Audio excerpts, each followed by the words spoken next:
Hello guys. In this video I'm going to talk about how to complete this assignment here, the drafting body paragraphs assignment. And the idea here is in this one we want to work on the main body paragraphs of our paper. The body paragraphs of your paper are doing most of the hard work in your paper. They're going to give points that will support your main argument, and they're going to back those up with some kind of evidence as well. Each one of these paragraphs needs to have these four parts in them. The first part is a topic sentence that explains what the main idea of that paragraph is going to be in just one very simple sentence. The second part, elaboration.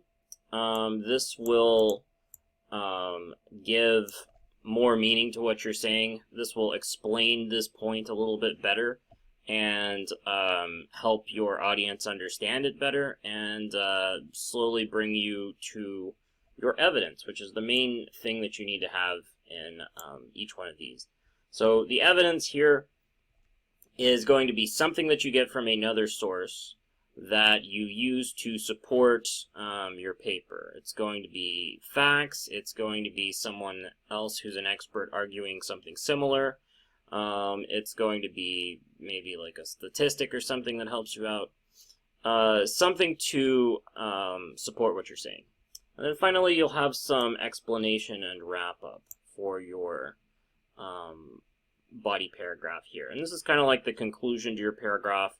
It ties your evidence back in with your topic sentence and your thesis statement, and it wraps up what you're saying in the paragraph. So I'll show you what I mean here with this first one. I've color-coded everything so that all of these different parts are easy to see. My topic sentence, and again I'm using my topic, which is that food trucks are better startups than family restaurants are. So for my topic here, I say the biggest advantage food trucks have over regular establishments is their ability to relocate. And so that is my topic sentence. All of the paragraph that follows is going to be just about that. So now I need to elaborate on that a little bit. I need to explain what I'm talking about a little bit more, explain my own ideas a little bit more. Many perfectly good family restaurants have failed because of starting in a bad location. Most people know of such locations where several different businesses opened and closed again in a short time. So this is giving some more information, and it's also relating it back to what my audience knows. All of us know of one of those locations where a restaurant opened and then closed and opened and closed, and different ones opened there over and over again. So this next one here is my evidence, and you can see it's taking up a pretty big part of this paragraph, but most of the writing here is coming from me. You see a lot of the sentences here where I'm talking about who said this, and a lot of sentences here where I'm sort of explaining more or adding other sources in here. I believe there's at least 2 sources, maybe 3 in here. You can have as many different sources in this part as you want, and you just need to cite them and show where they came from. You don't really need this many generally. So, Restaurant Times, this is in italics because it's a website title, is a news website that covers problems and solutions within the local restaurant world. So I've written this sentence myself. Because I want to set up where this came from. I want to explain where it came from and why they are someone that's good at talking about this. I don't want to just drop a quote in there that came from nowhere. The first time I introduce a source that I'm using, I want to actually set up where that is and where it came from most of the time. So I've given the website name, and now I'm going to give the title and the author. In how to overcome a bad location, they point out, many brick-and-mortar restaurants are often doomed to failure from the start because they are placed in a location that lacks accessibility, visibility, is in an isolated area, targets the wrong customers, or are in a place where people just don't think about food. And this is, I put this citation here. You don't actually need this, but if you don't have a author, then you put a short version of the title in parentheses. So this is from me. Food trucks, on the other hand, can experiment with location. If one place fails to draw enough business, they can move somewhere else. They can work one location. This actually isn't from me. So this is all coming from this next source. Food trucks, on the other hand, can experiment with location. If one place fails to draw enough business, they can move somewhere else. They can work one location during lunch and a different location during the dinner rush. This is from a guy named Perkins, who would be in my works cited. They can also cater concerts and festivals, or set up outside movie theaters and bars. And this is one that's titled something about successful food trucks. So I have a shortened version of the title because there's no author for this one. So this is my explanation and wrap-up now. I've gotten through all of my evidence, and I want to wrap up this paragraph. So I say, though they will have to compete with other trucks, the level of mobility means they can always go somewhere that people are. Unlike static restaurants, food trucks should always have access to steady business. So like I said, kind of like a conclusion to my paragraph. So that's how to do a normal body paragraph. That's one that is just supporting your main idea. What about a counter-argument paragraph, you might ask?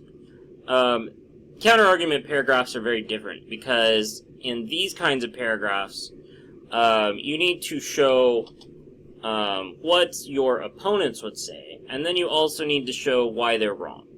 The mistake a lot of people make is they write a normal body paragraph in support of their opponent, and then they don't actually disprove anything that they're saying. You want to show their side, but you also want to disprove it. That gives your argument a lot more credibility than if you just show only your side, or if you just show both sides. So, so for a counter-argument paragraph, you need to bounce back and forth between these different parts of the paragraph. They're the same parts, they're just doing something different. So we'll have a topic sentence first again, one sentence that explains the point that you're covering. Elaboration of the opposing points, evidence for the opposing points, elaboration for your point and why they are wrong, and evidence for why they're wrong. And then finally the explanation and wrap up again.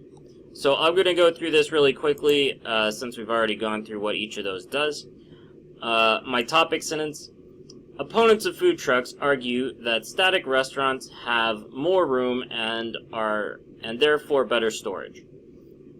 So this is a real problem that exists for food trucks, is that they have to store everything in the truck instead of having a whole storage room. Food trucks must fit all of their food, equipment, and people in a very limited space. This means they can run out of food faster than restaurants, but it also limits their ability to negotiate with suppliers. And so now I have a piece of evidence here that I've gotten from somewhere else. For safety and quality reasons, restaurants and food trucks both have to buy food from big suppliers. The more they buy, the bigger discount they get. So limited space means paying a lot more. And this is some guy named Merrick. Okay, so I have paraphrased this. This isn't a quote. If I was going to quote, if this was direct words, I would put it in quotation marks. He said this in a whole article, and I crammed it down into 2 sentences. But I'm still going to give him credit, because these are his ideas. Food truck owners have gotten around this issue by having much of their storage and preparation done by commissary kitchens. So this again is elaboration where I'm showing why their point is wrong and why my point is correct. So here's some evidence for my point. Commercial commissary kitchens can prepare and store food for several different trucks at once. These kitchens can negotiate with suppliers on larger scales than individual trucks. Also, preparing food off-site means food trucks do not have to carry as much equipment. And this is a guy named Trailer, a pretty funny name to have when you write about food trucks. Okay, so that's evidence for them, evidence for me, and now I'm just going to wrap up this paragraph with some explanation and wrap up. While storage is a big issue for small trucks, truck owners have found ways to get around it. The mobility of food trucks, as well as other advantages, outweigh their storage issues. Okay, so as I've stated before, when we were doing our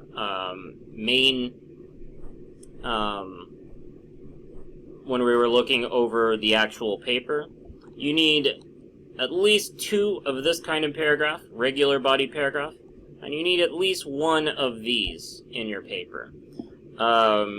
So for this assignment, I think you only need 1 of each, but for the final paper, you're going to need at least 3 altogether. Alright, good luck guys, see you in class.